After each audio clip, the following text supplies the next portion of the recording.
Hello, everyone, and welcome back to the AAA podcast. Today, I'm very excited to welcome to the show Coach Tommy Hansen. Tommy is the Director of Sports Performance at Top Flight Volleyball and the founder of his own company, Perform for Life. Tommy, thank you so much for joining us today.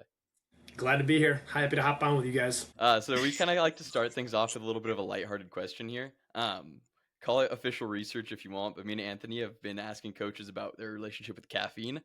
How much are we drinking? How much does it take to get you through the day? What's your kind of go-to means for that? You're going to think I'm lying, but I have not consumed an energy drinks or any caffeine since I was in high school. Wow. I'm 27 and I do not do caffeine. There was one time where I was working snow removal for one of my old coaches when I was a freshman in college, so about 7 years ago, where I had a monster just to make it through the night, but I do not do caffeine. So I'm the complete opposite of most people in this field. I stay away from caffeine. I do not use it. I try to just do well with my recovery. Otherwise, there are some days I could probably use it, but I stay away from it. I've never liked coffee. I've never really liked energy drinks. So I'm kind of just a little bit different than a lot of people in the field. I just don't do it. I love that. I'm a similar way. I don't feel like I need caffeine. I don't drink it very often. I do like the taste of coffee, but I try to avoid it just for my wallet's sake. Yeah, I'm the same way. I tried it a little bit in high school. I tried to get on the train with it a little bit. I tried doing my senior year just daily. The taste wasn't terrible. I just never really got into it. I never felt that much energized from it, so I just haven't done it since. So if I'm tired, I just suck it up and get through the day and sleep for 10 hours when I get home. So that's kind of how I roll. There you go. Sleep will do it. So, Rowan had a little bit of an intro for us, but we just want to ask you to have your own 5-minute intro on who you are, what you do, and what has brought you to the place you are now. Yeah, sure. So I, just like most strength coaches in the industry, was one that was either an average or above average athlete that was trying to find every way possible to get a better scholarship to play at a higher level. And so it's been a self-experimentation that now, after learning a lot, I'm trying to profess that on other athletes and help them out. And so for me, I was a 4-sport athlete growing up. I was a kicker on the football team because I played soccer, and then I played basketball and baseball. And I ultimately played baseball in college. Most people online know me as kind of like the jump guy or like a volleyball strength coach. I've never played volleyball in my life. I just started playing this year. So that's kind of the niche that I've grown into. But I was a 4-sport athlete growing up, baseball in college. And then I took an internship at Northern Illinois University, my hometown college. And then I came home, worked at a commercial gym with some Gen Pop clients and a few athletes. And then I went to work as an intern at TCU, where I got to work with baseball, volleyball, golf, and a few other sports and learn from Coach Dakin, as I know you have, Anthony. And that was probably one of the best decisions that I made in my life going down there. I learned a ton from Coach Dakin. Then I moved home because I knew I didn't really want to stay in the college environment. And I wanted to do my own thing, go privately, because since I played college baseball, I wanted to stay somehow in the baseball realm. So I wanted a facility of my own at some point where because I have a batting cage in my facility now. So I wanted to stay around the baseball world, but kind of set up an environment to where I was working with, whether it was athletes of similar interests as me or just set up how I wanted to run something. I kind of wanted to create my own path for that. I know it was very, very risky doing it, but I just wanted to try to sell out on that at a young age. If I failed, then I knew I could go back to college and do pretty well there too. But when I was young, I just wanted to try to come home, start my own business, see what kind of caught traction. I started posting vertical jump videos and jump mechanic videos, and it kind of caught fire with some of the volleyball players around here. And then now I kind of just train 80 to 90% volleyball players, and then some community athletes, some youth athletes, and then just some local high school athletes from a bunch of different sports. So I really love what I do. I work with a bunch of great kids, great families, great coaches. And as you said in the intro, I work with a volleyball club too. I love doing that. So I get a little bit of that team environment, that public sector that you guys have. I do really like the team environment. There's nothing like it. When you have big groups of people and you're leading a group of people, I didn't want to get away from that. And so I'm glad I'm able to do both of those now in the private sector and with the volleyball club. So I like where I am right now. I probably see myself doing this for a while. But that's kind of how my journey unfolded, from self-experimentation, spending some time in the private sector as a hired employee for a local gym that I eventually rented from when I started my business, and then dabbled in the college environment. And now I kind of do club and private And I kind of shift day to day doing both of those currently now. So that's kind of where I came from. That's awesome. It's cool to hear everyone's passion, especially as strength coaches, on where they came from and why they do what they do. Um, Kind of a first question, like you're a pretty known guy on Instagram. Why the name Freestyle Jump Guy? I had a feeling you were going to ask this. So the reason that I named myself that is because one, Tommy Hansen is a very basic name that doesn't catch anybody's attention. So I had to do something different. So I did something that was a little catchy. But it's more of kind of like my training philosophy. If you were to come and observe kind of a training session, especially with my volleyball players, especially my youth ones, you might walk in and think there's not very much structure to it, but that's by design. So it's basically unstructured by design, which is kind of an oxymoron. But so, because for me personally, since I started my own vertical jump journey, I can't look back and say, this is what led to. So, I started training vertical jump when I got out of college at about 21. I'm 27 now. And so, I've put over 10 inches on my own vert in that time. But I can't look back on that and tell you this was the exercise, this was the training program. I don't know exactly what helped what. I just know that I did a wide variety of things and I stuck to it for a very long time. And then now I'm reaping the benefits of it 5 to 7 years later. And so what I wanted to get by with some of that name is when you watch my page, there's some structure with some of the plyos and what we do, but there's also a big free range element where I just let people grab the hurdles, grab the vertex, and they just let it eat for 10 to 15 minutes, do whatever the heck they want. So it's like if it's a volleyball, if they want to jump off 1 foot, even though 2 foot approach jumping is a big thing, that doesn't bother me. I'm like, I want you to spend 10 to 15 minutes and just let it eat and don't think about anything but jumping as high as you can. And so when I go and I put some of my videos out online, you'll notice that it's very, very random, especially for my own training. But it's just being able to express outputs in a wide variety of ways because I can't tell you exactly what exercises did that for me. And so there's a little bit of structure, but Freestyle was kind of a cool name, but also it's kind of how my vertical came to form in that 7 years was I did a lot of different things, but the most consistent thing was I was jumping as high as I could in a wide variety of ways and then just added a couple other structural plyometrics in a different way. And I've just done that for a really long time. So it's kind of a blend of both of those things.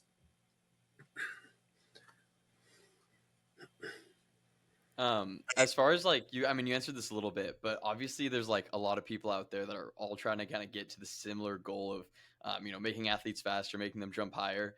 Would you say that like unstructured approach is what kind of sets you apart a little bit compared to someone else who might be chasing those same training goals? I think that most coaches want some sort of that element in their training, but a lot of times the external circumstances make it very, very difficult. So like for me personally, since I'm in the private sector and I can limit how many athletes I have at one time, I can say, okay, you guys are going to be here for 90 minutes.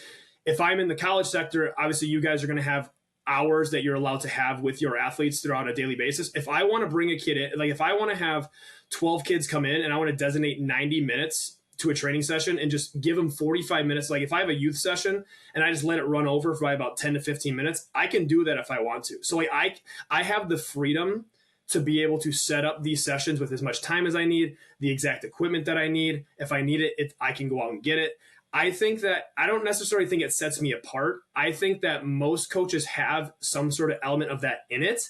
And I think they want to do more, but a lot of times external circumstances might be getting in the way. And they're like, oh, I only get 4 hours a week with my athletes. I'm going to spend it doing this and not have a 30-minute free for all where they're just yelling, running around, having fun. So I think that a lot of coaches that do it are in the private sector. One, because if you have an administrator walk in and it just looks like absolute chaos, a lot of times an administration might not like the way that looks. I'll admit, when I'm at the volleyball club, I'll do some of this stuff. And I've had some coaches come by and be like, why is this like so chaotic? I'm like, trust me, this is what I do. This like, we do this at my facility. This is okay. Not everything has to be in lines on a whistle. Sometimes you just need free play and just let them compete and do whatever they want. And that's the best training stimulus they're going to get. So I don't necessarily think it's a thing that really sets me apart, but I do think it's very, very powerful. And it doesn't matter what age, whether it's 5th grade, 6th grade, my younger kids love it. My high school kids, like I have a leaderboard in my facility of the highest hurdles that people can jump over. And let me tell you, every kid, no matter if they're 5th grade or they're sophomores in college, every day they walk in, they're looking at that board to see who jumped over the highest hurdle that day. And so just those little things just those little added elements of competitiveness go a really, really long way. And so I didn't do that early on. I started doing that when I got my own facility because it was really hard at my previous gym that I was in because I was actually renting from a powerlifting gym. So I was having very minimal space for athletes running around and jumping where there's other guys like throwing logs over their heads. And it was the weirdest environment you'll ever see. It was athletes, youth athletes, and then a bunch of giant ogres running around, throwing logs above their heads and carrying yokes. It was the weirdest thing. So I couldn't really do it early on, but once I started doing it, it's become more and more of kind of a vital thing in our program. And we do it every single day that we train. If we're training less than 3 days a week. So if they come in 2 to 3 days a week, they know they're going to get 10 to 15 minutes of just jump time where they're just full sending it. Oh yeah. One of the things I'm very curious about is when we're taught in like strength and conditioning that you need to have like good landing technique and progressions and regressions for jumping and certain strength standards. What do you have to like say about those things? Or do you disagree with them? Or is it just, again, like these are the things that help me jump high, so that's what I want to do? I think there's a gray area there where landing mechanics, if you like for me, if I have what they call in the volleyball world a baby giraffe, the real tall athletes that kind of have no control over their bodies, if they have very, very poor landing mechanics, for them, it's probably a little bit more dangerous and you got to be a little bit more careful with them. But in general, the only time, like if it's that scenario, I'll talk to them about it. Like, hey, like we are way out of control. Let's just work on jumping high and landing clean because you've never done it before. And then there's other athletes where like the only other time I'm probably coaching landing mechanics is if I'm doing like an altitude drop or something, because obviously the landing in the altitude drop makes the exercise. It's really important. If you land stiff, peak forces are really high. If you land more compliant, then it's not going to be quite as high. So that stuff really matters if you're trying to elicit a specific training effect. But I've gotten some heat in the volleyball world, both online and in person, because I'm not a big landing mechanics guy at all. So I've had coaches around me that teach 2-foot symmetrical landings at all times on the court. And if you watch any high-level volleyball, that rarely happens. There's some athletes where they'll be in a scenario where the timing's perfect, they'll hit it, they'll land symmetrically, but there's so many one-leg landings where there's a quick recovery leg hitting the ground. That's just what happens in the chaos of the game. So I actually had a few athletes come up to me this year and they're like, I've had so many awkward falls this year in volleyball, but I've been completely fine. They're like, I think jumping over these hurdles and having awkward landings all year actually has prepared me for the chaos of volleyball. And I'm like, I wasn't going to say it, but I'm like, if you guys are saying that and believe that, there might be something to that. I don't know, but I've never been a big mechanics guy. But in the second part of your question, in terms of strength standards, I think that's completely contextual to the sport that you're working with. So for volleyball, I'm not a big stickler for you have to hit these checkpoints because I've seen both ends of the spectrum. I've seen some athletes that jump really, really well and actually have a relatively low relative strength. I've seen other athletes that have pretty darn good relative strength that don't get off the ground very well. So it's very, very difficult to kind of put a standard on that. And so for me, I'm probably on the lower end of this is how strong you need to be to achieve a certain level of vertical jump. So for me, it's more like if you can squat your body weight up to 1.25 and then lunge the same thing, you're probably already in a pretty good spot and you don't have to sell out on strength and just organically build it over the long haul. But if you're somebody who really struggles with any lifting exercise, obviously it's going to be a low-hanging fruit. But I think trying to set standards on these things just we go into a world of asking more questions than we have answers. And I don't think we ever actually know what that number is going to be because there's always going to be outliers.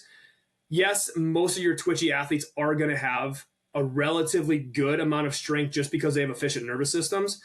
But that doesn't necessarily mean that more strength means more jump height or they're just so efficient and they're so twitchy that the speed of the bar is disguised as strength. I don't know exactly what that equation is, but I'm not a stickler for landing mechanics, and I don't look at strength standards as a differentiator unless if they're ungodly weak. Other than that, I'm kind of just building strength organically over the course of a decade when they come into me at 6th grade all the way until senior year of college. I'm putting strength in the program that whole time, but actually I very rarely put it as the priority of the program. So you guys probably know it's very well known in the strength conditioning world, vertical integration. That's like the big thing that everyone does with athletes. So I very rarely have strength with my volleyball players as that top priority. The only time I'll do that, and it's not that I'm chasing strength per se, it's more of like external circumstances force me to only get to lift with them because their jump volumes are so high while they're on the court. So if they have nationals or they have 3 tournaments over the course of 3 weeks and have played 20 games in a matter of 16 days, like I'm probably not going to jump them very much during the week, and that's going to fluctuate, and that's going to by default put my lifting volume a little bit higher. So my vertical integration is completely dictated by the stresses of the game, because there is no off season for volleyball. So if they're playing year round, all parts of training are going to be there year round. But when jump volumes on the court go up, and if there's some athletes that really need more on court work, I'm just going to pull plyos down here, and strength by default is going to become the top priority because that's not what they're getting on the court. So it's all dictated by external circumstances. Hope that answers both parts of your question, but that's kind of where my thought process is. Yeah, for sure. So talking about like that vertical integration model, specifically for like volleyball or the people you're training, does speed find its way in there? And if so, where in the program? Yeah, so for me, I try to get all of my volleyball players training with me before practice or before games. And so we don't do like a typical linear acceleration, max velo, change of direction type thing. We do all of that every single day. So which just means that because in volleyball, the only time you're going to need to run a sprint that's more than 5 yards is if you chase down a ball that was hit way back there. And so for me, every day that we train, we do some sort of change of direction work, somewhere between 4 to 8 reps or so. And then we hit 1 or 2 20 to 25-ish yard sprints, and that's our speed work for the day. So it's very microdosed, but it's change of direction as the priority because that's what they're going to see most when they're on the court. And if you've ever watched volleyball players run more than 20 yards, it's not the prettiest thing in the world anyway. So it is a challenge for them to do that. So we dose that in because just getting good at running fast is a good way, as we know. It's one of the most powerful things you can get to your nervous system. So we do that for those reasons, and the quick contact times are just being explosive. We do that, but it's very microdose. But since I usually get my athletes 2 or 3 days a week, all of that stuff is in every single day. So strength, speed, plyos, the freestyling, all that's in every single day, but it's all going to be dictated by what's going out on the court, and that volumes will shift depending on what I see. So they do a lot of jumping on the court. The training is pretty much going to be change of direction, 1 sprint, maybe 2 sprints, and then we lift. If they don't have that much on court volume, I might cut a few sprints. I might have cut a few sets on the lifts, and we'll do a few more plyos for the day. So so the way I have mine set up is I have a lot of athletes that are on the same clubs training at the same times. So it makes it easy because they're all there.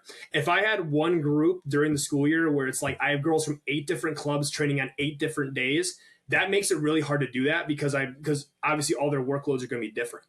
So luckily I'm in a model where I have enough athletes from each team where it's relatively similar.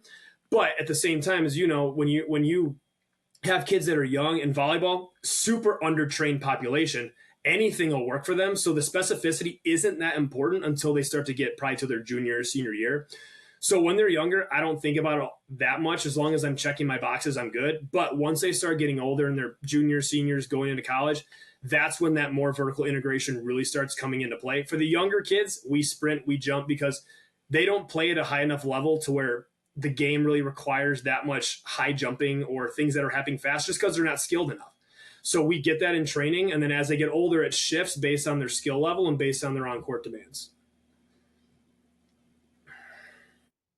So I'm curious on if someone were to come to your facility today. You kind of talked about how there's like a 5 to 10 minute freestyle jumping where they get to choose what they get to do. But could you go through like a full day and a full workout of what goes on in your facility? Sure. So we very rarely do dynamic warm-ups and stretching at all. It's more if it's my youth kids, we do some sort of game that I've created or something fun for 5 to 10 minutes, and then we just go. When we take the same approach with all the older kids, every single athlete in my facility loves playing spike ball, so every warm-up is spike ball every single day. So if it's middle school, they'll play 10 minutes of spike ball, we go right into our plyos. If it's high school or college, even if they're coming in at 7 in the morning, they come in at 7, we play 15 minutes of spike ball, boom, we're already on buildups, we're already jumping. Because for me, I've noticed just from over the just doing this for several years now, even though like dynamic warm up, stretching, all this stuff is very, very important. At the end of the day, your warm up's not going to be the deal breaker on whether or not you become extremely athletic. So as long as your adrenaline's pumping, you feel good. It's unbelievable how many post spike ball jump PRs I've had with doing nothing else after that. You just play spike ball.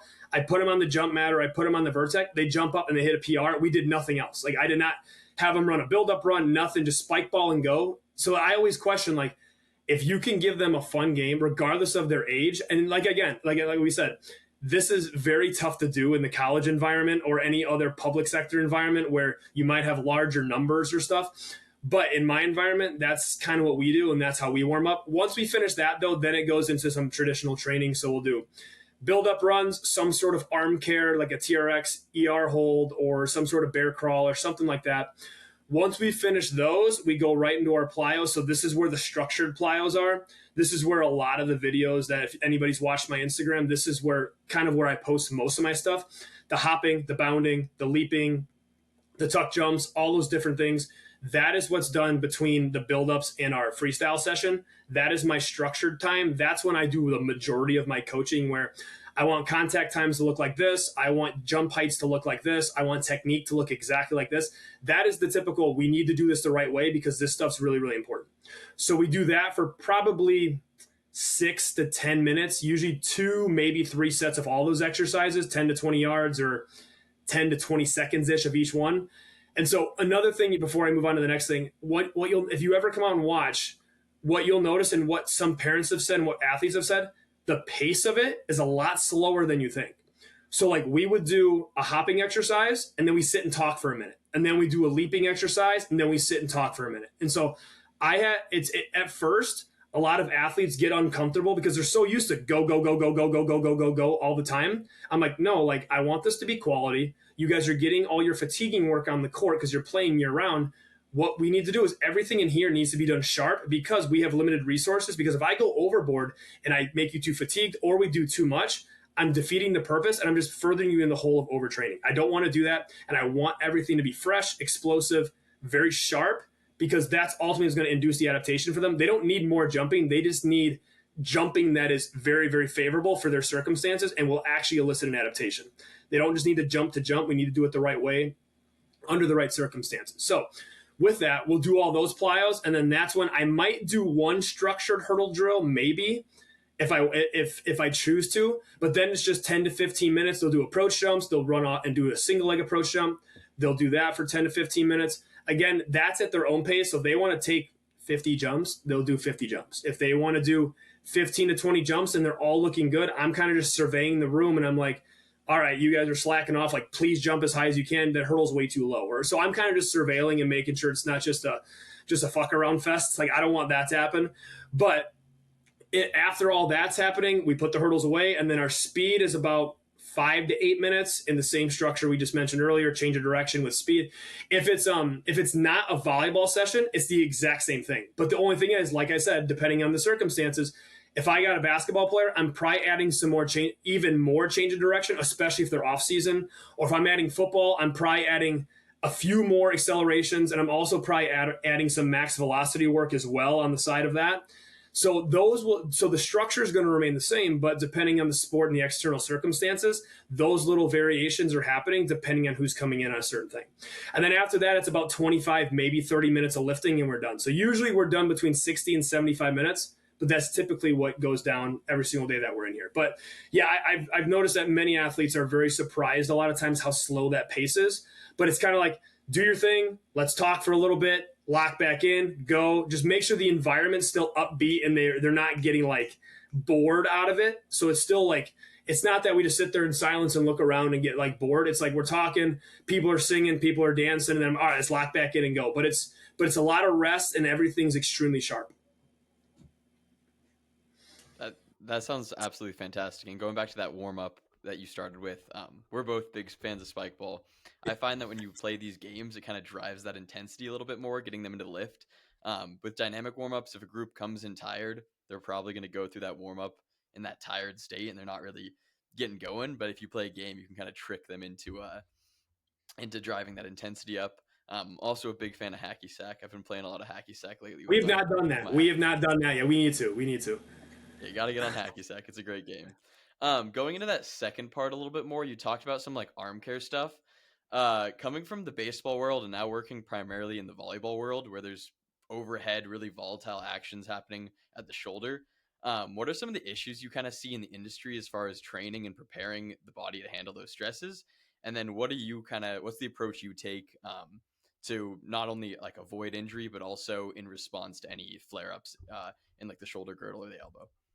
Okay, so I'm going to start by saying, especially volleyball, being in it for a few years, there's a massive fear that is put into these athletes that anything of high stress, meaning like heavy bench, really heavy chin ups, anything that puts the shoulder at vulnerability is a no go, and you should be afraid of it. And I'm trying to battle that because the first thing when it comes to injury, the more protective and the more afraid you are to do something psychologically, you're probably more likely to get injured from it because you're already scared to do that thing. And so for me, I've had coaches say, I don't want my athletes bench pressing. I want you to go lighter with more reps and all this stuff. We take the completely opposite approach. I'm trying to build these girls up. Even my guys and the baseball guys that I got, they usually don't have much of an issue with it. Guys is not the same thing. They like to just let it eat, and they like to bench for the most part in my experience. But especially in the volleyball world, I say we because I'm in it, but I'm battling a lot of these different preconceived notions that you need to be very protective and arm care needs to look like a PT table. And that's not the case. Those drills definitely have merit and you absolutely can use them with people. So you asked, like, if I have flare ups, what do I go for? That if I have an athlete that has a history of really bad shoulder pain, I'm trying to introduce them into these more high stress environments, but I'm taking the typical like jumper's knee type approach. I'm doing long ISOs. I'm doing short ISOs with maximal contractions.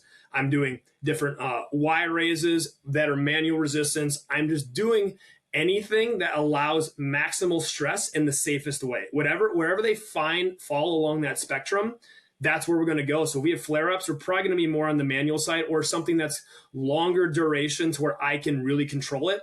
But if you have somebody with a perfectly healthy shoulder and they're afraid, or like if their shoulder doesn't hurt, but they've never benched, they've never done chin ups, they've never done heavy row variations, that's their low hanging fruit. And unfortunately, they get very, very scared of doing that because volleyball is very, very afraid of lift heavy, low reps.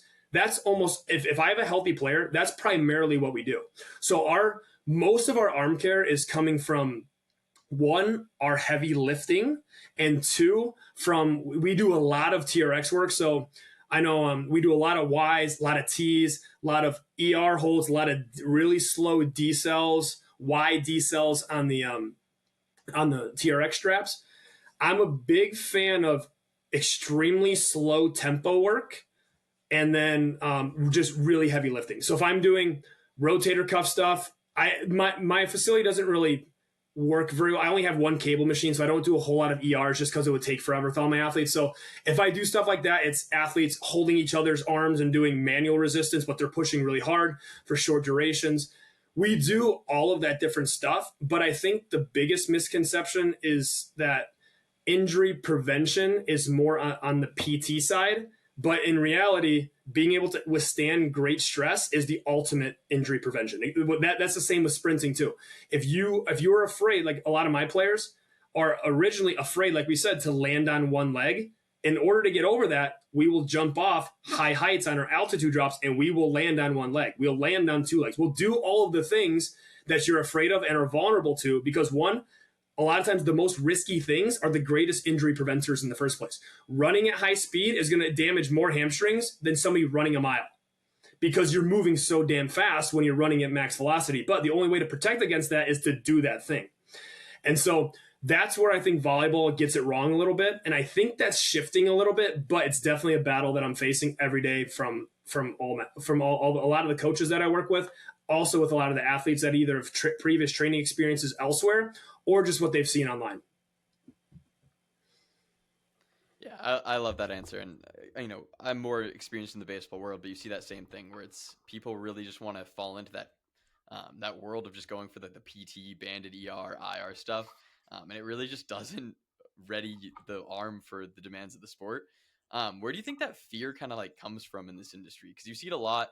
You talked about the landings earlier too. You do a lot of just variations of landings on single leg and double leg just to prepare the athletes for uh, the chaos of their sport. And that makes a lot of sense to me. And I know Anthony prescribes to that as well. But where do you think that fear on the other side of things kind of resonates from? Well, I'll tell you where it comes from for volleyball in the lower body. Upper body, it's probably just a kind of just a old. I don't know necessarily if it's old school. It's probably just, I guess it's just like a thought that is portrayed almost all sports for a very long time, and volleyball has kind of held on to it that in order to be healthy, you have to do these PT related stuff, and you should avoid heavy lifting and these things. But I know on the lower body side, it's very everyone's terrified of landing on one leg because it's majority of ACL tears are happening because of landing on one leg during a game or something like that. But the thing is, I think there's much greater issues at play than landing on one leg. The number one thing is, especially with female athletes, young female athletes, we have the most undernourished population where they literally wake up, eat a Pop-Tart, go to school, eat a bag of chips, and they come home, have some chicken nuggets, and then they forget to drink water. Like that's literally my life every single day. And so that is the fuel that we're working with. And then you pour that on top of 3 practices a week that are 3 hours long with coaches who don't understand how to prescribe workloads, and they're jumping a million times. So you're pouring terrible recovery and terrible prep on top of extreme workloads. And then on top of that, you have athletes that are also required to go to school liftings and have private liftings and then go to club liftings. So they do 3 things over the course of a day on terrible fuel. And then since they're constantly going from one place to another, they can never stop. If they stop for food, they're probably going to stop at Wendy's on the way home. Like that's what is going on here.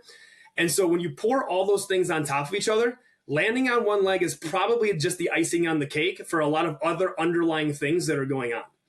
And so that's what I'm constantly trying to tell my athletes. The ones that are very, very structured in their nutritional approach, their hydration approach, their recovery approach, know when to not go get another private lesson with a coach and take 5,000 jumps in a course of an hour as a private lesson.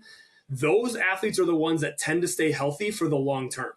The ones that are very, and the thing is, a lot of times the ones that are avoiding the training, the stuff that they need, are the ones that are skipping those things to go get additional private lessons, when in fact they're not going to be getting looked at by any colleges until their physical fitness rises up and they actually have some traits that are attractive to college coaches. Because if you're going to all these showcases and you're going to all these different club events, you're going to all these things, but you don't have the athleticism to showcase and get the attention of college coaches, you're more likely to get injured than you are getting any scholarships whatsoever.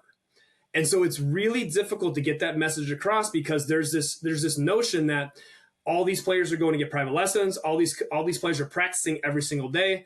And a lot of times they'll look at some of the better players, but the better players, a lot of times, they don't even have that much of a training background. They're just gifted genetically. So they've been able to handle these things and stay healthy kind of through it. But since they're so good, they're getting the college scholarships. The girls that are in the middle of the road, they're looking at it. They're like, I need to do more on the court, when in fact, they might need to pull away from the court for 2 years, train really hard, go back to the court with jumping 5 inches higher. And now they actually have something to showcase, and they're going to be more healthy because they've built 2 years of a training experience.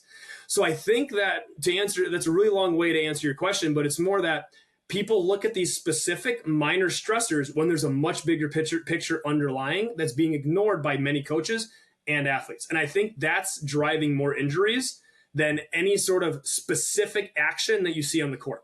You see it all the time in football. They're like, oh, he put his foot behind him and he was on his toe and he rolled in a little bit. That's why he tore his Achilles. I don't know. Like, you don't know that.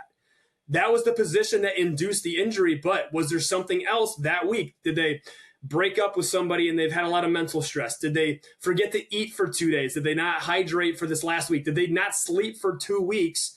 And now their adrenaline's pumping and they're just running on adrenaline, but they're overtrained and under recovery. You don't know what's going on behind the scenes. All you can do is try to get all the athletes to put all these variables in place and hope to God that they stay healthy long term. Because we talk about injury prevention all the time. We can't prevent injuries. All we can do is set up the best possible scenario to where it doesn't happen. And even if we're perfect, it can happen. But the thing is, I think that a lot of the injuries that we're seeing, especially in the volleyball world, is we're afraid to do the things that are very, very stressful, but our on-court workloads are so high that it's real, and we don't put it as a priority to train these things in a fresh state and build up a tolerance over time. And we're packing that on top of terrible recovery protocols and terrible life stress management. If you've ever worked with young female athletes, very anxious generation, a lot of depression in there. There's a lot of mental health things going on too. When you add all those things together, that's a recipe for injury. Like, that's why it's happening. It's not because they're specifically landing on one leg. That's not the case. That resonates with me. Yeah, that resonates with me a lot, because when I tore my UCL, it was at Driveline, and Driveline's known for their like weighted balls and implements. And so when I got injured, it was like everyone was like, "Oh, you got injured because you're throwing weighted balls." Like, what they didn't see was like me never ever taking a rest day. It was like, if I did have a rest day during high school, it was like, that means it was CrossFit day for me. It means I was going to the gym and lifting some more. Or like before weights, I'd run hills without eating anything before. And then I'd go do our high school lift, go to practice. And then after, on the way home, I'd go to a CrossFit lift, because I always had this mentality of like, oh, if I just do work harder than this guy, then, I'm going to become a D1 baseball player. But what I didn't realize was it wasn't smart. Like, yeah, I was working my tail off, but it wasn't in a smart way. There's no recovery or anything into that. And so from an athlete's perspective, it's also frustrating when someone from the outside tries to blame it on one thing, when it's like, you know nothing about what happened. Like, the factors that went into it were so various. And so what you just said was like beautiful. Like, it was perfect. And with that, now I'm very curious, when it comes to working with athletes who are like malnourished or not eating enough or not doing the right recovery habits, what's your conversation like with the coaches, with the athletes, and with the parents? So, especially with the athletes, the thing is, what I try to do, and usually I don't very often go to the parents on this. I go to the athletes, because very rarely have I ever seen an athlete go to their parents and say, "Hey, I want to make a lot of positive lifestyle choices for myself." I've never seen a parent say, "No, absolutely not." Like, that'd be ridiculous. I've never seen a parent do that. So I like to go directly to the athlete, whether they're 7th grade, 8th grade, 9th grade, 10th grade. And what I do is I do my best to reflect, and I try to make it as personable to them as possible. And I go, "Hey, what is your ultimate goal here? Like, you're training with me, you're doing volleyball. What is your ultimate goal here?" And they're like, "Oh, I want to play at the Division 1 level." And so I ask them, like, "What do you think that takes? What does that take? And are you willing to meet the demand of what it takes?" Because I'll tell you what it takes, but I want you to tell me in your own words, what's it going to take for you to get to that level? And then they'll say stuff like, "Oh, I need to jump a little bit higher. I need to hit a little bit harder. I need to make sure I'm not injury free." And I'm like, "Okay, I'm going to go through exactly everything that you need to do if you want to achieve those things. And if you're willing to meet the demand of those things, then I can't guarantee it to you, but you're going to put yourself in a much better situation to get to that spot or even further." And so I try to reflect it onto them and to be like, "Hey, I know you're a high school athlete and you're limited by what foods your mom's putting in the pantry. If your mom," and this is the hardest part, is that and I'm going to sidetrack here before I make my overarching point, but that's one reason as a coach, I know I'm young and I know I'm fit, but I do that for a reason. Like, I know plenty of other coaches that are my age that don't take, whether it's their training seriously or their health seriously. And it's much harder to get a point across to your athletes if you're not actively practicing what you're preaching to these kids. And so it's really hard, because we'll go to a club volleyball practice, and even though I'm the strength guy, like I by default, there should be no questions asked. I should be as fit as possible. Like, I hold myself to that standard, because if I'm telling a kid, you need to eat healthy, you need to do this, you need to do this, but I don't do any of those things, they're smart enough, even as young kids, they're smart to look at me and be like, "Tommy, you're full of shit. Like, we're not going to listen to you. You clearly don't do what you're asking us to do. Why would we do it?" So it starts from me, but at the same time, it's really difficult, because if you have players, and this is one of the saddest things, is that I see so many volleyball players that are on these elite teams that are very, very good, but they're like 20 pounds overweight. And I'm like, do you understand how much better you could be if you just prioritize your health? But a lot of times it ain't their fault. It's not their fault at all, because they go home, their parents are very, very unhealthy, and their parents aren't holding themselves to a high standard. Their coaches are having difficulty demonstrating drills because they're so out of shape. I think they're just surrounded about all these things. And as a young kid, it's really hard to take the initiative in an environment where nobody's doing those things and go and do those things as a 15, 16-year-old kid. And so it has to come from somebody like me or another coach or somebody who's actively pursuing those things to be like, hey, I've been in your shoes. I've been hurt. I've had my own medical issues. And the only thing that fixed that and got me to the point where I'm at today is if I fully invested in doing these things.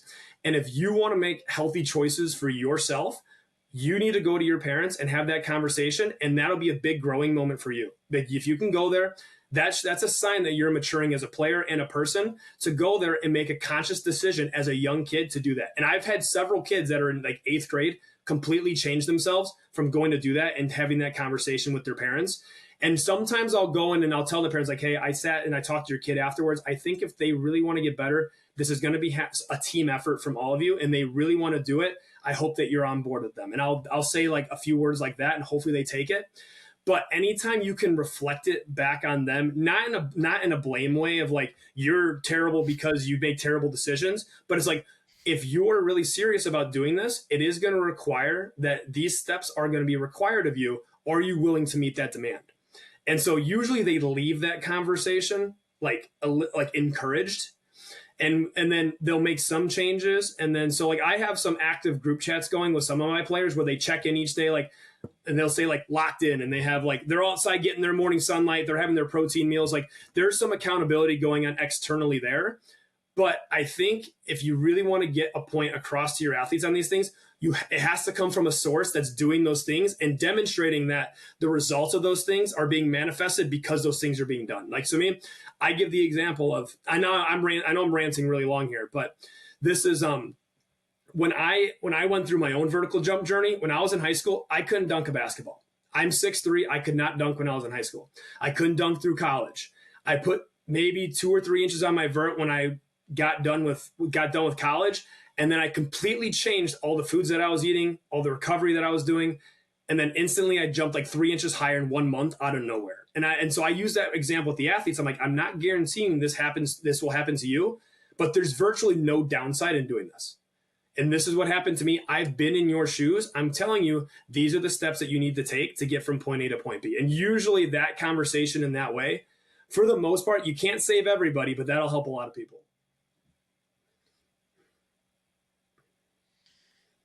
Do you ever find situations where people are just like, oh, I just need to not eat as much and lose weight and I'll jump higher because I will weigh less?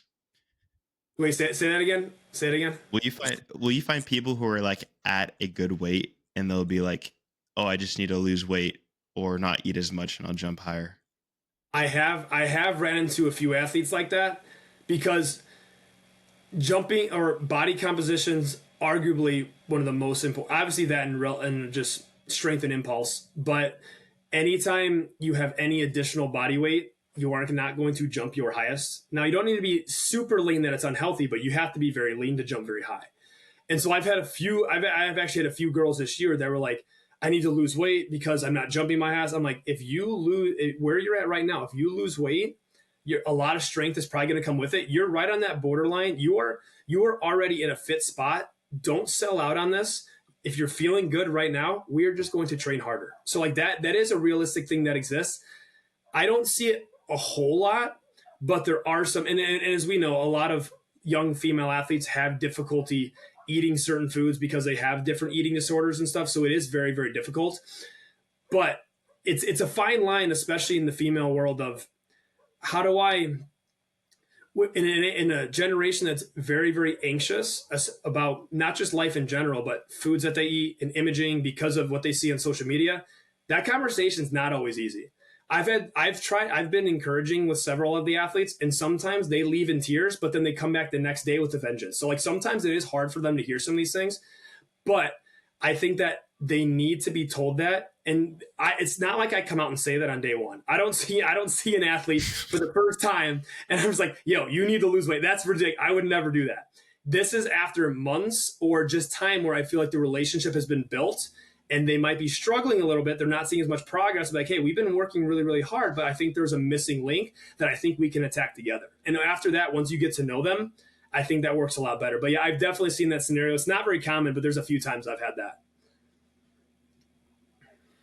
We've been kind of talking around the subject of training female athletes. I'm curious, in your time as a strength coach and kind of transitioning into this volleyball field, the differences you've seen versus male and female athletes, and then also how your coaching kind of process and philosophy has changed over time as you continue to train more and more women. Yeah, so I think my experience is very similar to most, where guys are very ego driven when it comes to lifting, where I have to hold them back, and female athletes do not believe they're as strong as they really are. That's probably the biggest one. And then the coaching language, like, it is kind of a 180, especially if you're working with high school and college kids. Like, you can yell at them. You can, I mean, I'm not saying like belittle them, but you can have kind of that bro sarcasm with them on a lot of different things. You can be a lot more direct and honest with them, and they take it a lot better. Female athletes, it's a little less to come by, but I have some where I can be just blunt and direct with them and tell them things, and they're completely fine with it. And then there's other ones where, like I said earlier, I'm like, we have to be a little bit more sensitive by the way that we articulate things. And actually, I think that's a big missing piece in a lot of volleyball training, is that even very experienced coaches don't see those differences. Because I have a lot of girls that I train girls from about 9 or 10 different clubs out here. And it's very, very common for them to say that like their coaches do not know how to communicate them with them whatsoever. Like what we're saying with talking about things in a different way, in a better tone. Even the girls themselves, they'll say like, I'm not very good at taking the advice directly up front in my face and very blunt. But the thing is, if you're a coach and you've done that and you see an athlete kind of goes into their shell like that, you should have the awareness to change the way that you're talking to that athlete. But I think a lot of coaches don't think that that's extremely important, but it really is. And that's one thing that's funny. When I was at TCU, one of the first things that one of the other interns told me, it's not how I talk to the athletes, but I had zero clue how to use my coaching voice. I lost my voice in like the first day of the first session that I trained because I yelled the entire time. Like the warm up, I was like, all right, we're on the line doing the ace. I literally was not stop yelling. They're like, dude, do you have like a voice that's not 5,000%? And I'm like, was I doing that? I was like, I didn't even realize I was doing that. And so I think over time, like you should get the feel for how you should talk to these different athletes. And for the female athletes, very rarely do I raise my voice at them for the most part. But if I do, it means something. Like they know if I raise my voice, like, hey, I'm being really serious. But for the most part, I think that if you're just a normal human being talking to them like a normal human being, and you hold yourself accountable and you hold them accountable, you should have good relationship with your athletes, whether they're male or female. It does not matter. But you should have the feel as a coach to know how to talk to each individual one over time. But then the second thing, to answer your question, one thing is teaching guys how to do lifts correctly is way harder than it is for girls. Girls pick it up like that because they actually pay attention to what you're talking about. Most guys just wait for you to stop talking and then throw 400 pounds on the bar and start going, and it looks terrible.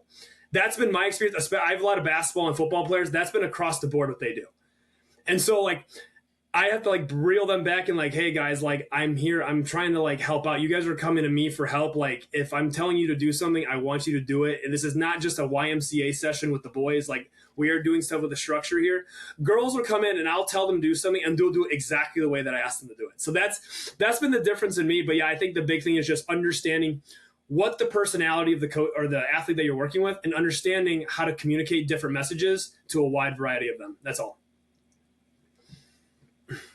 Yeah, I've talked to Rowan about that before, how I've experienced that myself, how men are a little more egotistical, and then females will like do exactly what you tell them. And then it's like, if something needs to be changed, then like they'll do it right away. Whereas men are like, oh, I know what I'm doing. Like I, watch Instagram and TikTok reels and I know how to lift and stuff like that. I'm going to add one point to that onto what you're saying. One thing that I've noticed since shifting to the private sector, it's a lot harder to convince a male athlete to come train with me than a female athlete. Way harder. For that exact reason that you're talking about. The ones that the male athletes that I have, they are very, very understanding that there's a tremendous value in expertise on something. So if you have a coach that knows what they're doing and has a good program in place, some male athletes will understand that and be like, hey, I want your guidance. Like I have a football player that plays in college. He has to post videos every day for accountability with his college team that he's training during the summer. And all of his teammates give him shit for training with the trainer. They're all at home and they're just taking videos of them pumping bicep curls and like glute ham sit-ups, and we're doing like sprints and change of direction and free lap and like triple broad jumps and all these things. None of his teammates are doing these things, and they're all giving him shit like, oh, you're working with this guy, he trains a bunch of chicks, he trains volleyball players, why are you training with him? You could just lift on your own, you'd be just fine. He's like, they don't understand. But that's a very common mentality. And what I've noticed in the private sector, if I get that sense from any athletes, if I have somebody reach out and say, hey, I want to start training with you, and I get the slightest glimpse of like that mentality when I talk to them on the phone, I mean, like, hey, I know you think you know exactly what you're doing. And if you do, go train yourself. You don't need me. But if you are here to get my help, I'm here for you, and I want you to come in and train with me. But that conversation with male athletes has actually come up way more often than I thought it would. But a lot of them, like you said, they see videos online, they see bodybuilding videos, they'll see some Tyreek Hill sprint video and think that now they know exactly how to train speed or something. And they go out there and then they're like, you know what? I actually don't really know what I'm doing. And actually, this football player that I'm talking about, he originally was that guy. I could tell on the phone when I talked to him, he was like, yeah, and I know his girlfriend is a volleyball player. She trained with me, and I knew she was in the background when I was having this conversation with him. And she was like, "Dude, just listen to him, just listen to him." And I'm trying not to laugh on this phone call. And I told her the next day, I'm like, "Does he actually want to train here? It sounds like you forced him to make that phone call with me." And he's like, "Yeah, like he'll be in." And then after a year, he's locked into. He's like, "I was completely wrong." He's just like, "I thought I knew what I was doing," but he's like, "It's a completely different world." When you have somebody that has experience, expertise, and knows how to cater a program depending on what they see and what they observe, how you move. He's like, that's something I did never even thought of before. And he's like, I understand that. He's like, and I know a lot of the kids that I played football with in high school. He's like, I wish they would come train with you, but as much as I would try to convince them, they wouldn't do it because they think they already know everything. And so the thing is, I'm not going to try to actively convince somebody out of that. Because at this point in my career, I have enough people that train with me where I don't have to really go out and fish for people and beg them to train. If they're not interested in that and they actually enjoy going to the Y with the boys, I'm not going to tell them not to do that. That's a great time. I loved doing that when I was in college. I'd go out with my teammates. I'd lift. We'd do our thing. It's a great time. But if you think it's going to be a similar environment and you already know, or a similar environment when you go train with a trainer, completely different thing.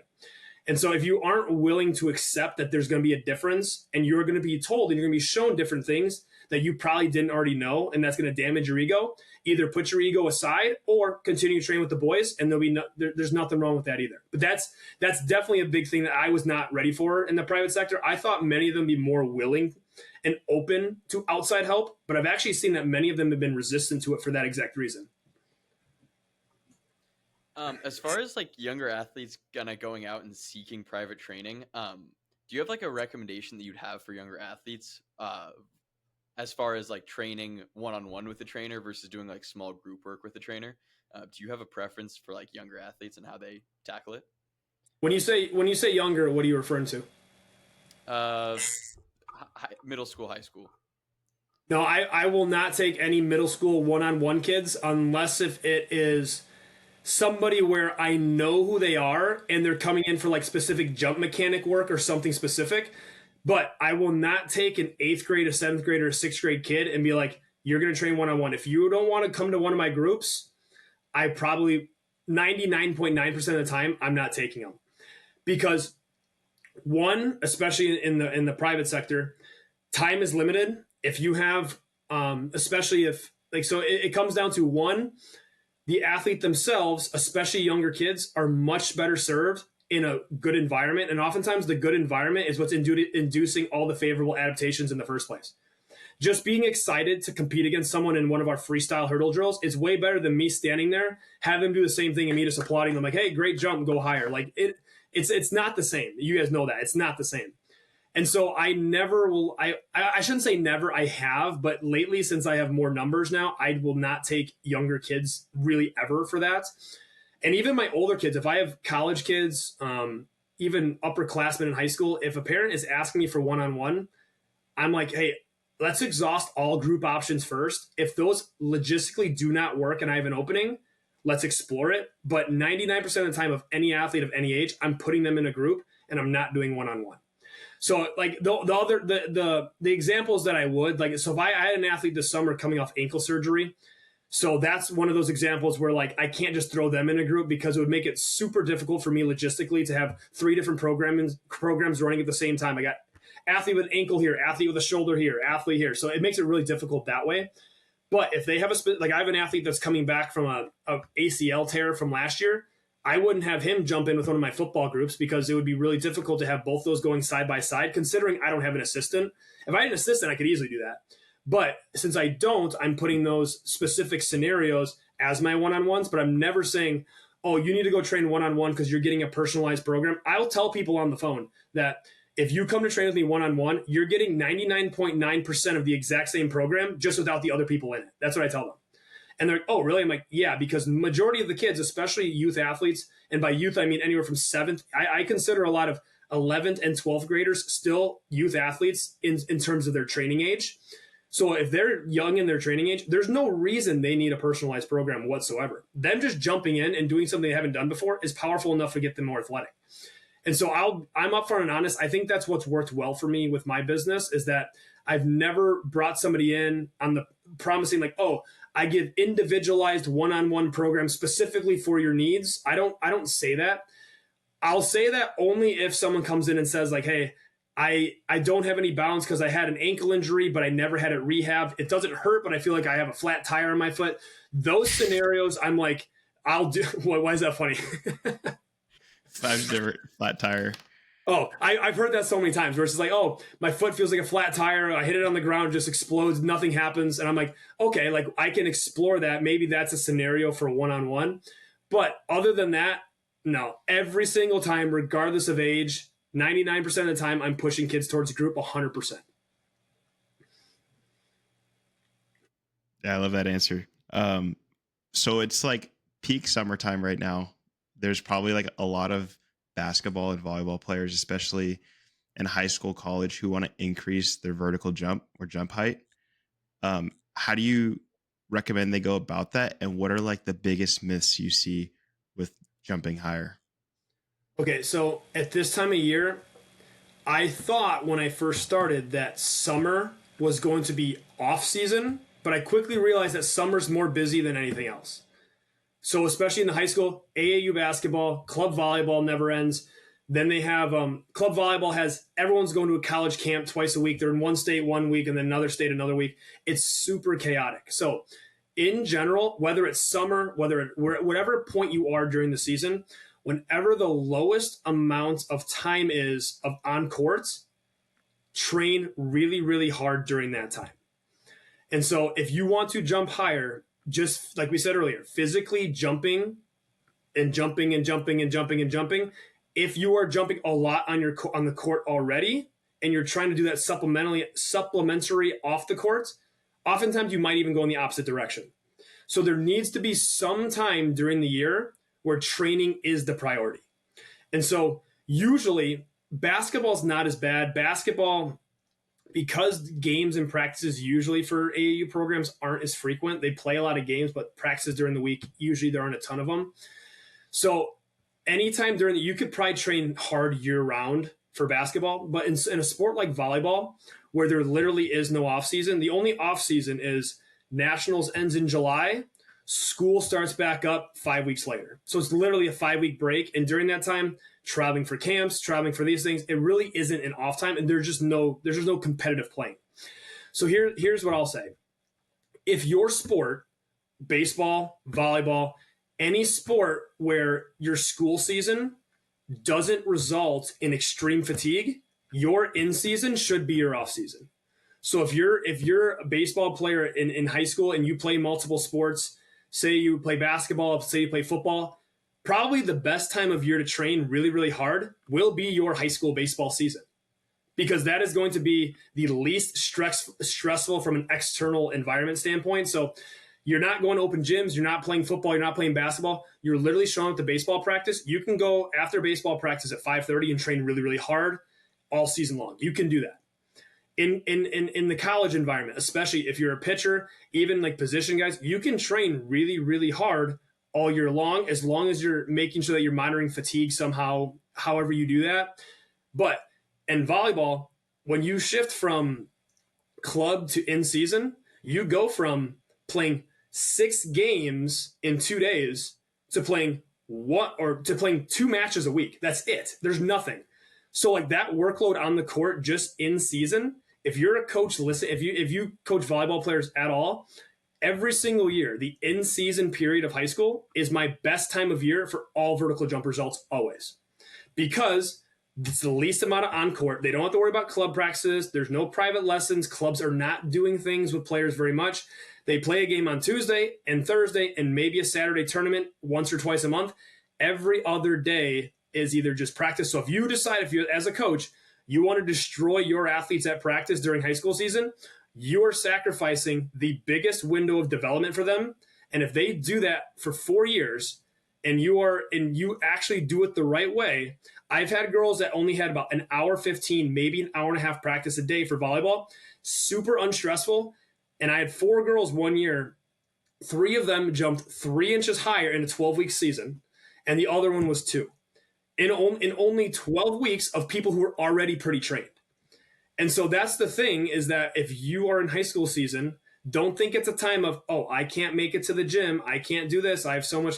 You actually don't have that much going on, and it's the best time to do it. So so like the biggest myths with the vertical jump is that you need to take time. I wouldn't say it's a myth. I'd say it's more of just a organizational error. You need times during the year where jumping higher in training is the number one priority. If it's never the priority, you will probably plateau sophomore, junior, senior year, maybe jump 1 inch higher just because you got a little bit older. But way too many athletes fall. I mean, I see that all the time with my volleyball kids. I've seen that freshman year, they come in and they're like the highest jumpers on their team. And then they jump maybe 1 inch higher when it comes to senior year. And then they start training with me like senior year, and they're like, we haven't jumped any higher in forever. Like, we don't know what's going on. I'm like, have you ever taken more than a month away from intensive volleyball, competitive volleyball? And they're like, no. I'm like, there's your answer. That's exactly why. The ones that are freaks sometimes will just keep jumping higher year to year, but the majority of them, it's sad to see that they plateau. And then it's just because the priority is never training. It's never raising that ceiling. So convincing people to do that is very difficult. That was like very, very informative. One more question along with that. When you're considering a time where vertical jumping should be of emphasis, or, you said that they should emphasize it at some point throughout the year, what would you consider like a lot of jumping? Like, I know you said that you do 5 to 10 minutes of freestyle jumping. Like, is there a number? Is there an amount of time? What does that look like? No, so I don't track anything when it comes to volumes, because especially in volleyball and basketball, especially when you're working with high school athletes, it's impossible to measure. And it's impossible to say that 100 jumps is the right for this athlete. What I do is so in my environment, I get to train a lot of the same kids, and it's a lot of recurring clientele. So I see these kids a lot throughout the year. And so I kind of know a lot of them. And so what I'll do is, if they train with me, the program almost stays exactly the same the year round. It's just that because I have more volume to work with during these down periods, I'll just pump out some more sets and some more reps during this time and kind of push them to where if they come back a few days later, I can tell they're really drained. It's more of just an observational thing. And because since I have very small numbers and I'm not working with, especially unless I'm in the club environment, that's different. But in my private environment, I can just see, and I've known these kids for a long time, where I'm just like, okay. And I measure a lot in terms of like depth jumps, drop jumps, contact times, all these things. And I watch how they're doing these things. If these numbers are slowly like going down, I'm like, okay, I've gone too far in the jumping. Let me give them a day off and we'll cut the volume a little bit the next week. So it's more of like just intuitive training of like how much volume can I put on these kids at this time before I break them. And so the thing is, like, I know you've probably heard like, are you guys familiar with like Anthony Cockrell? Do you guys know who that is? He's okay. So he explains this really, really well. He even says this at certain times. He's like, during the year, sometimes he's like, I am purposely putting my athletes in a state of overtraining. He's like, I am pushing them so hard in certain times of year because otherwise if this is the only time that I get to do this, I have to prescribe a load that is much greater than anything that they've seen all year. And it's not a volume thing usually. Usually it's an intensity thing. And so like for me, that means, okay, if I'm doing a 4x3 squat with one of my athletes, if I have some downtime, I'll do like 9 sets of 2 with a very slow eccentric, and it'd be extremely tough. And so like it's like throwing those really powerful stimuli in there at the times where you can afford to pound your athletes into a little bit of overtraining. Like that's kind of what it is. And once you know your athletes, you can kind of see how that is. So like if I'm doing like a depth jump or something, if I'm in season and the athletes are jumping a lot already, I'll do maybe 1 day a week and they'll hit 10 jumps in the middle of the week when they're the most fresh possible. Like that's what I'll do with them. But if it's off season, I'll heavy squat them twice in a week. I'll do depth jumps twice a week, and we might do 20 reps on both days. Like it's just all the same stuff, but that the exercise with the most powerful stimulus, I'm just adding more sets of that. So instead of 4 sets of 3, it's 8 sets of 2, or so I'm getting a lot more frequency of the stuff that's going to stimulate a lot of those things. But the thing is, I can't do that if they have tons of on-court volume. They don't have the energy and to be able to perform any of those things at a high level if they're constantly fatigued. So when I have a little bit of energy, I'm going after it. I'm pushing them extremely hard. And we did that with some of our college athletes. That's actually for me this year. Now that I've got some athletes that have been in college for a little bit and they come back for the off season, that 8 weeks that I get with them before they go back to school, when the only volleyball they have is them going out on their own and just playing just to get reps in, seeing, like one of them told me this week, just from 8 weeks, they're like, yeah, I went back to school and I jumped 3 inches higher on my standing counter movement jump, hands on hips. And I'm like, that's what happens when you take away a lot of the on-court stuff and you train those really powerful things very consistently. And so it's the same thing. We talked about this earlier with how I give them so much rest between everything that we do. Those depth jumps might take 30 minutes to complete. That's how long we're taking on those. If I got 4 or 5 kids, they'll go in there, they'll hit it. They'll take a minute, minute and a half before they even jump again sometimes. Like it's just over and over and over and over and over and over. But every rep is fresh and every rep's really good. We just extend it further and further when they have the recovery capacity to do so. And so that's the approach that we've taken. So the program doesn't change really at all during the year.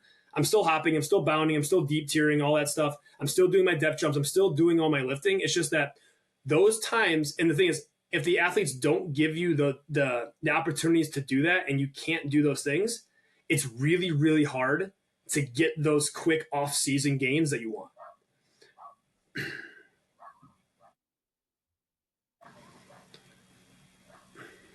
That was a super in-depth answer. I thought that was really good. You mentioned just briefly right there, like deep tier plyo stuff. What's your kind of like opinions on it, your kind of systems and how you incorporate it into training? So I love it for all my athletes, but I especially love it for my youth athletes.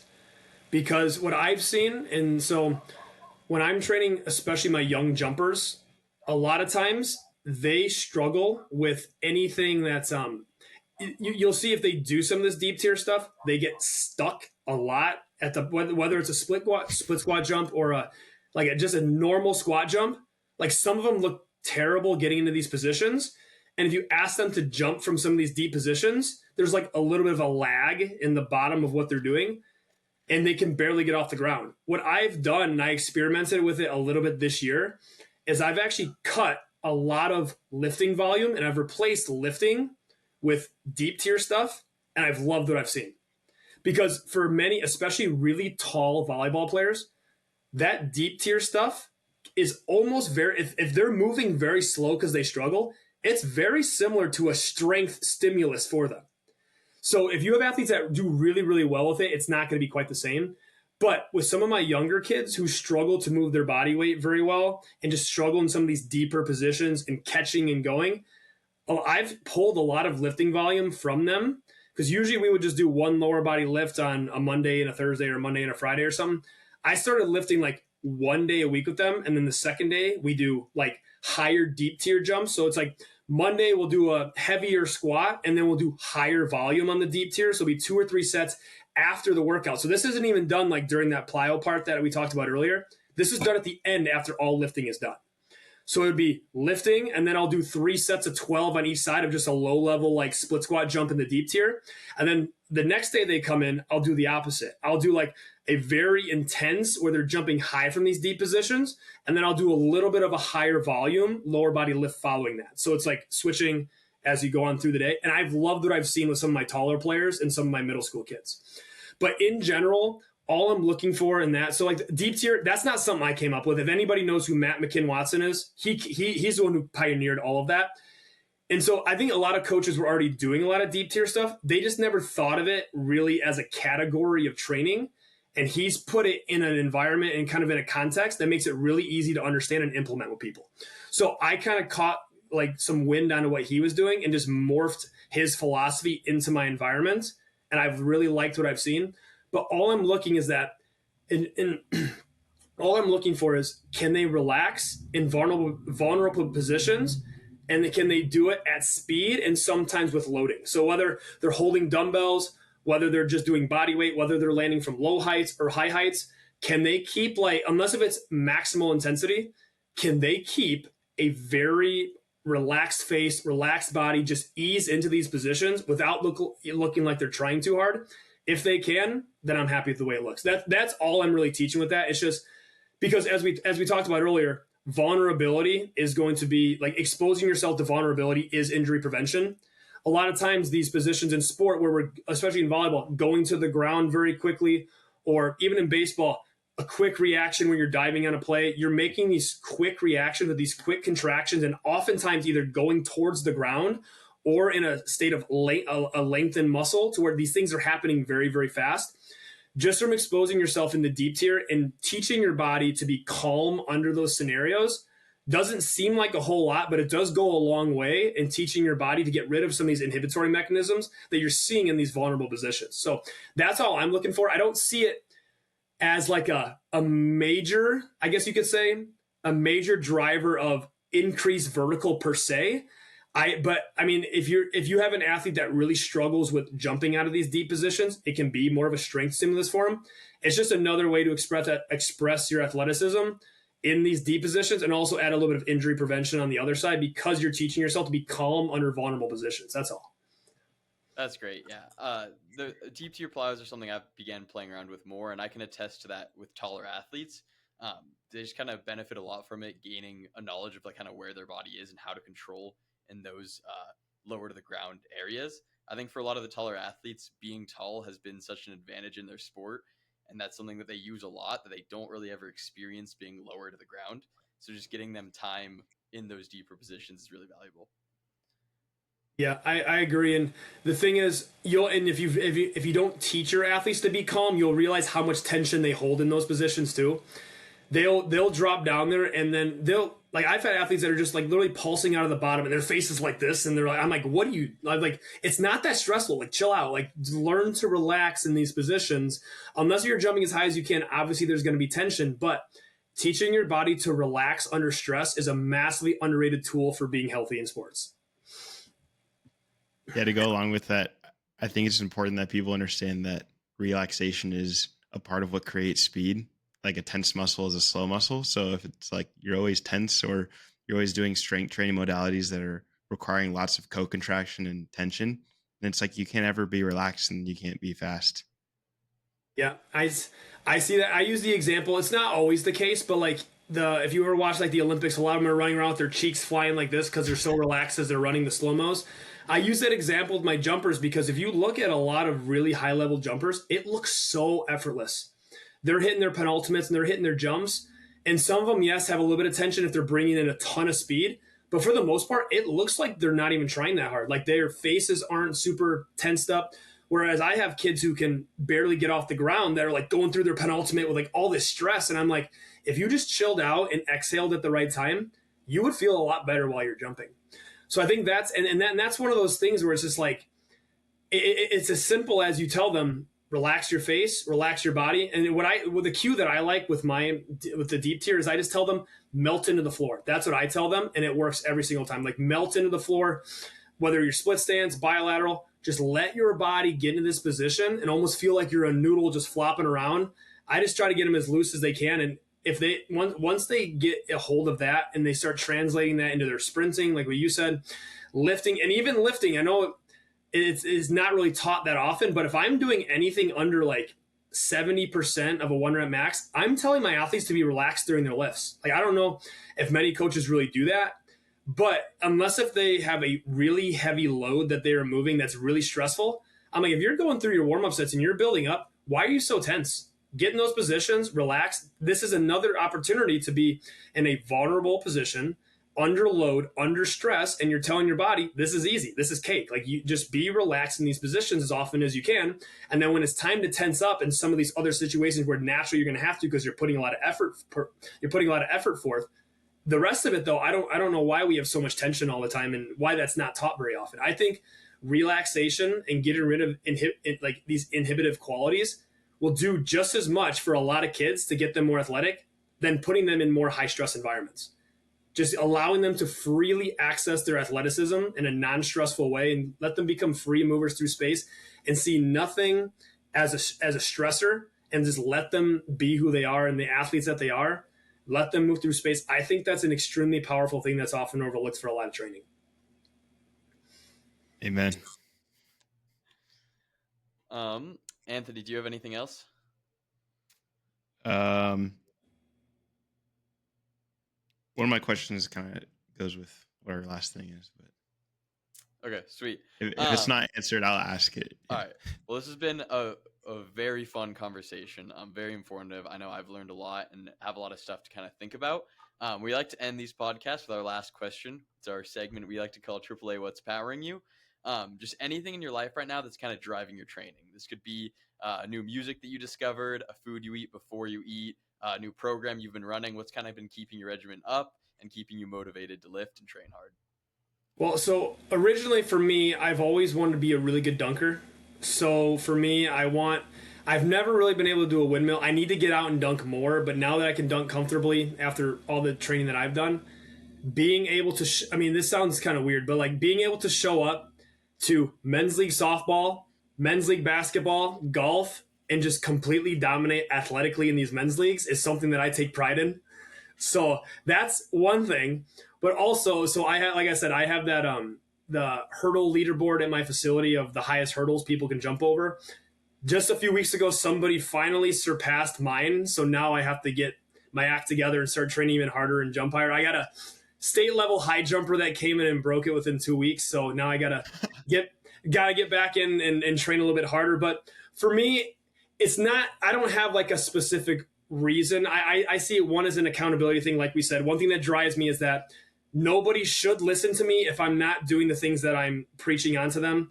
If I was doing that, I would feel like an absolute hypocrite. So that's probably the primary driving force of, if I'm going to ask these people to do this, I should be required to do it myself, at least as long as I can. And then second thing is, I'm still an athlete at heart. So when I'm going to these different men's leagues, I do want to dominate. I know that's kind of weird. I know some people have that passion, some people don't, but I want to be the only guy playing against 40, 45-year-old dudes in a softball game that's just flying all over the place. I don't know. I find that fun and amusing. And then another thing is just staying at the top of my game and being young as long as I can, because I do not want to age. I feel better at 27 than I did when I was 18. So I want to try to let this ride as long as I can, and hopefully I'm dunking well into my 30s, getting close to 40, but we're just going to see how long it goes. I just don't want to get any older, and that's kind of what drives me. That's awesome. I know me and Anthony are both on our respective dunk journeys right now. That's a goal of Oh, ours, really? but we're a little bit shorter, so. How tall are you guys? I'm 5'8". Okay. That's tougher. I had the advantage. I'm 6'3", so I already had the advantage. How can you guys dunk, or are you guys close? Well, I was in college. I got a couple jumps where I grabbed rim. Then I kind of fell off for a while. I'm just getting back into it, and I'm getting up and nicking rim, but I got to get a little bit more into the weeds here. And you got to get up to 10-6 at least before you throw that first one down. That's the thing. I'm about like that far over the rim. Okay, so you probably got about 3 inches left. You have 3 inches, and you might be able to just tap one in.